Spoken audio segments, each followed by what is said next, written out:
Shocking news ఏంటంటే ఇలా నమస్తే తెలంగాణ పత్రిక ప్రభుత్వాన్ని విమర్శించు కంటే ప్రభుత్వాన్ని పొగిడే పదాలను ఎక్కువ వాడింది.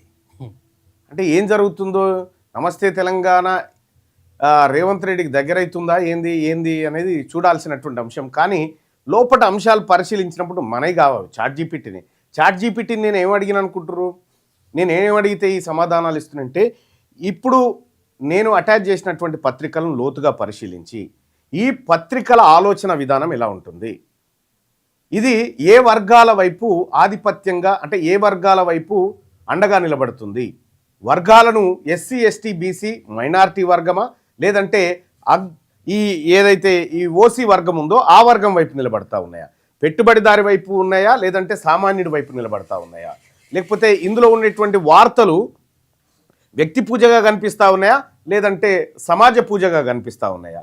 సో ఇక్కడ ఉన్నటువంటి అగ్రకులాలను ఏ పదాలతో ఉచ్చరిస్తూ ఉన్నాయి, ఇక్కడ ఉన్నటువంటి పేద వర్గాలను ఎస్సీ ఎస్టీ మైనారిటీ బీసీ వర్గాలను ఏ పదాలతో ఉచ్చరిస్తూ ఉన్నాయి.